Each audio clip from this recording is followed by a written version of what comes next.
Use headphones for best experience. Graham Henderson parked at the end of a gravel drive and sat with the engine ticking as it cooled. The Caldwell house rose out of the pines like it had been waiting for the weather to catch up. Tall windows, old brick, gables that met a sky the color of wet stone. He could smell rain in the air and dust on the curtains even from the porch. He decided that was imagination, then changed his mind. This place looked like it kept smells. The door opened before he could knock. Henry Caldwell stood in the frame. The light behind him carved hollows beneath his eyes. He had always seemed too thin for his suits. Grief had taken the rest. "Graham," Henry said, "come in." The foyer was quiet enough to hear the house settle. Polished marble, a staircase that wanted you to walk softly. A mirror above a cold fireplace caught Graham's reflection and threw it back with a small delay. Or maybe that was his own flinch. He looked away. For a second, he could have sworn he saw someone move behind him. When he turned, there was only Henry, closing the door with careful hands. "Thank you for seeing me," Graham said.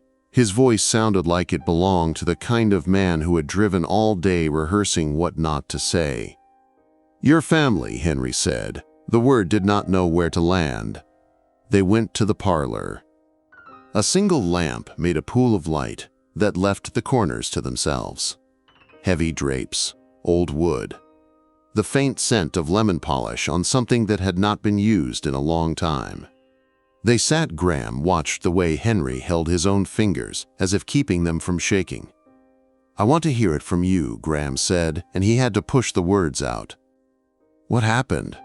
Henry stared at the dark window. "An accident," he said. "A terrible one." The report said a fall. "Yes. A ladder." Henry blinked. "In the east room." Graham waited. Henry kept looking at the glass, as if the night on the other side might speak up and save him from this part. "I had told her to leave that room alone," Henry said. "The floor is glass. Mirror." A ridiculous legacy from an ancestor who wanted a ballroom that made the ceiling into a lake. Lydia was tidying it. Agnes found her. The paramedics said it was quick. Graham nodded because there was nothing else to do. He tried to see his sister climbing a ladder and could not make the picture take. Lydia had been quick on her feet. Fearless. He remembered her chasing him through summers here, skidding down the great hall in socks because Agnes had just waxed. She had a laugh that took over a room. Why would she be cleaning in there herself, he asked, and realized as he said it that the question was a small cruelty. He added, "I'm sorry."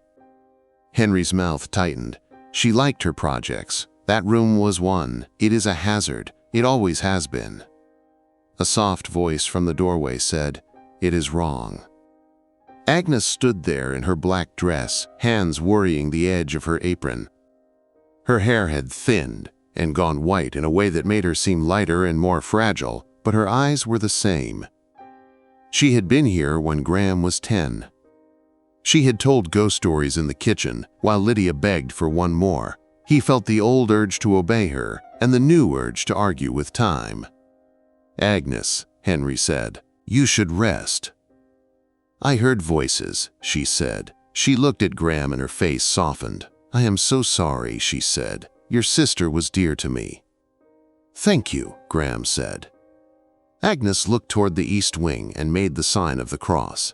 "After we lost her, Mr. Caldwell sealed it. Not locked, sealed. Plaster and boards. He did right. It makes you dizzy in there. The floor shows you another room below and your head refuses to believe the one you are standing in. You think you will fall, and so you do." Henry rubbed his temples. "People insist on calling it haunted," he said. "It is a room that works too well. Reflection is not kind. Some of us cannot bear it." Graham listened to his own breath and then to the house. He realized he had already decided before he walked in. The decision arrived when he saw the gate. It stood beside him now like a person. "I want to see it," he said. Agnes shook her head at once. "No." Henry stared at him. "No," he said again. "I have to," Graham said. He kept his voice even, "not to argue with you. Because I will not be able to sleep otherwise. I need to know where my sister was when it happened. I need to look at that place and not flinch."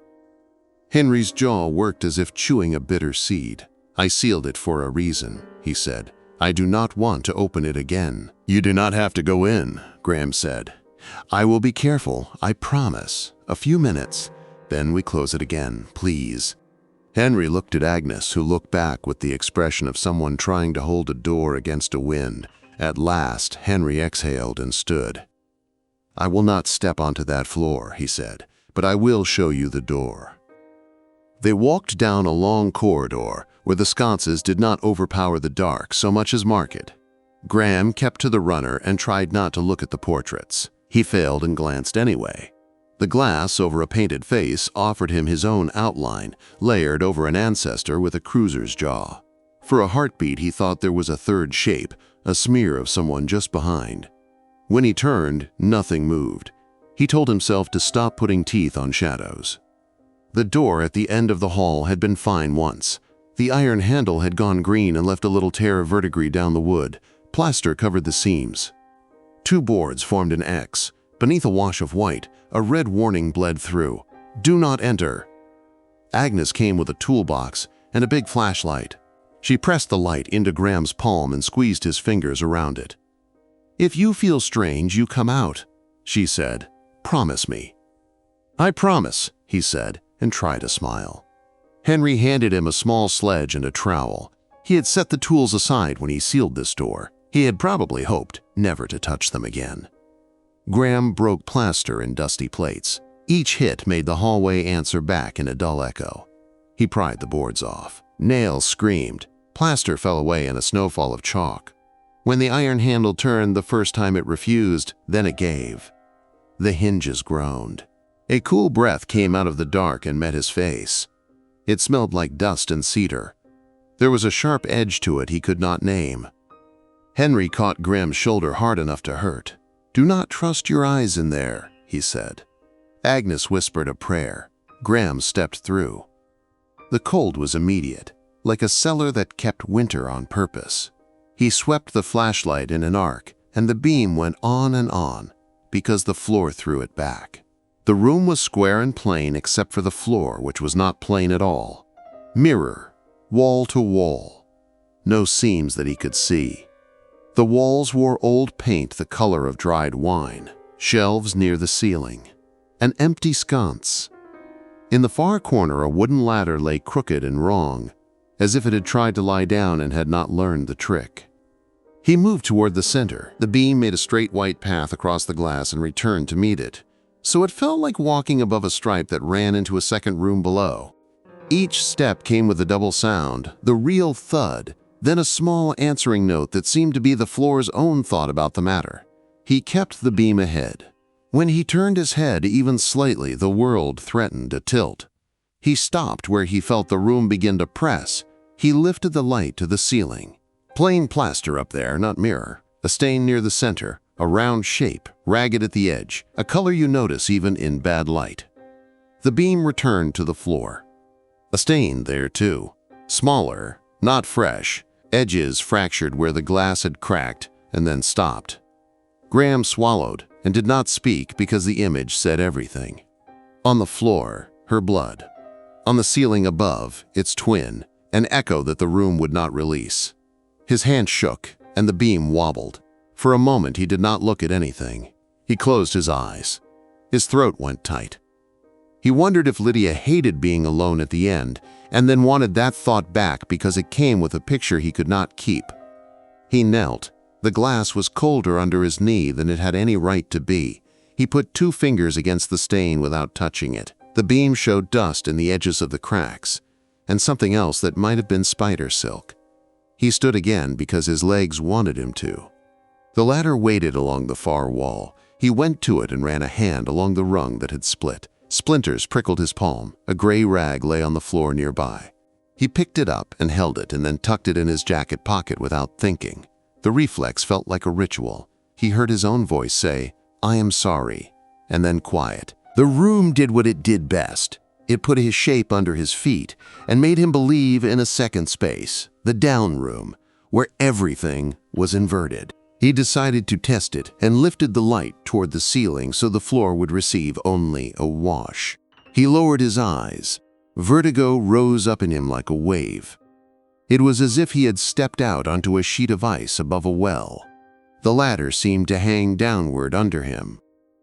His own reflection waited directly beneath, face upside down, boots near its head. Sweat came cold to his hairline. He snapped his eyes to the real ceiling and waited for the dizziness to pass. Something moved in the edge of his sight. He told himself it was the beam wandering through the room. He looked at the doorway. The hall beyond was a narrow slice of dim. No Henry. Agnes had gone away to not hear this. The pressure in his ears grew. He was aware now of how much the room wanted him to make a mistake. He tried a safer way to look. He kept his eyes at the level of the far wall and allowed only the top edge of the floor into his peripheral vision. The reflection presented him with the doorway's lower half. In that strip he saw shoes. They were not his. They were turned toward him. They stood just inside the room, though the doorway itself, in the real world, was empty. "Henry," he said, and the word sounded wrong in here. It hit the air and sank. No answer. He lowered his eyes a fraction. The mirror world showed the legs, black slacks, the hem of a coat, the torso, no head, because the doorway cut it off. He turned quickly to the actual door. Nothing stood there. The hall kept its breath. The next thing happened fast and slow. In the reflection, the figure moved, a clean step forward, and a little more of it appeared within the mirror's boundary. Behind him, he felt only air. He stepped back without thinking. The reflection gave the figure ground. It came nearer in the underroom like something walking across a ceiling. "Lydia," he said, very softly, because what else could he try? His tongue tasted metal. If there was an answer, it came from the wrong place. The reflection's shoulders lifted with a breath he could not hear. He took one step toward the door, still watching the floor at the edge of his sight. The figure quickened. It seemed to dart. The line between him and it closed. He flinched and broke his own rule and looked down to see it clearly. The world tipped. The mirror threw him the lie of depth, and his body believed it. He jerked away, heel catching the ladder. He fell. The glass met his back with a single drumbeat. The back of his head struck a second later and made a different sound, the quiet crack of a thing that ought not to. Light went out and then in again. He was on his side, cheek against glass that felt like ice. The flashlight lay a little way off and colored the room with a flat oval. He could see the stain inches from his eyes. The edges were a brown copper. Another red thread was moving to join it. Warmth on his scalp turned cold as it spread. He tried to move. His arm answered once and then forgot him. When he tried to lift his head, a pain lit every nerve and then extinguished them. Sound narrowed to his breath and something like a cloth tearing inside his chest. He tried to call out. It came as a small, wet noise. Footsteps. He had never been so happy to hear a human mistake his name. "Graham," Henry said from the doorway, voice wrecked. He stayed where the runner met the threshold. He held a long pole like a spear. "Do not move," he said, and then realized who he was talking to. He knelt and reached in with the hook, careful to stay on the safe side. The pole clinked against the glass, then caught the fabric of Graham's shirt. Graham tried to help. His hand made a half-inch of travel and found nothing. He found instead the floor's coolness and the sense that the room had widened somehow. His vision went out at the edges. It came back to a thin tunnel that showed him a slice of the ceiling. In that circle, he thought he saw a face. He knew it like he knew his own name. Lydia, pale as the underside of a leaf, mouth moving with words he could not hear. Weary kindness in her eyes. Sorrow that did not belong to the living. He tried to say her name. He tried to tell Henry to go. He tried to ask Agnes to forgive him for being stubborn. The air did not become words. Darkness crossed the ceiling. The face went with it. Henry dragged him. Graham felt the motion only as a change in the picture. The stain moved away from him. The door edged nearer. Between one blink and the next, the glass became boards. The boards became a hall. His eyelids closed because they had been holding back sleep for a long time. He let go. Henry and Agnes laid him flat on the runner. Agnes knelt on the other side and pressed her hand to his throat. She looked up and shook her head once. Henry closed Graham's eyes with fingers that would not steady. "I told him," he said. The words fell out in a dry whisper that sounded like dust leaving a book. "I told him." Agnes wept in that way people do when they have had practice, and it still surprises them. Henry stood. He looked into the east room and then away and then back as if the room could be made to understand. It could not. He would not set a foot on that floor. He used the pole to fish the flashlight out. He snagged the ladder and dragged it inch by inch until it tipped and toppled into the hall. He put the ladder aside gently, as if that could change what it had been used for. The lantern light reached into the room and sketched shadows that looked like men when Henry did not let himself stare. For a moment his eyes flicked to the mirrored floor and found something he would not tell anyone. Two shapes near the center. A man and a woman. Their hands had found each other in the version of the room that lives below the room. He looked up to the real air. Nothing stood there. "Bring me boards," he said. "Bring plaster, now." Agnes went. Henry set his shoulder to the work he had done once already. He nailed, he mixed, he spread. Plaster hid the seam. Plaster hid the handle. He pressed the trowel until the wall looked like it had always been a wall. Sweat ran into his eyes and made the world smear for a while. He did not stop. When they were finished, Henry rinsed the trowel in a bucket and wiped his arm with a rag. He leaned his forehead against the new surface and listened. The house answered with its old hollow noises. Behind the wall there was only the quiet of a room that held a breath. "Never again," he said. Agnes nodded, because there was nothing else to do. They left the east wing to its darkness. Henry called for an ambulance and said the words that had to be said to the operator. Another accident. He heard himself and did not believe himself. When he hung up, he stood in the foyer and looked at the mirror above the fireplace. It gave him back a man who had lost too much and was still expected to open doors for men in uniforms. He looked away. The house breathed like a thing that had been asleep for a century and had learned to do most of its thinking with its eyes closed. Somewhere in it, behind a wall that looked like any other, glass held a stain on both sides of the world. Light would touch it through cracks around the doorframe that were now gone. It would not care. Reflection does not care. It keeps what you give it. It repeats it back as long as you are there to look. Night climbed the windows. The pines outside shifted and then stood still. Henry told himself he would sell the house. He did not believe that either. He stood a long time in a room that was not sealed and tried to remember the sound of Lydia's laugh. When he did, it hurt. He kept trying anyway. Behind plaster and paint, the east room waited the way a lake waits. It did not speak, it did not ask. It only offered the shape of a room beneath the room, and whatever happened to you if you trusted what you saw.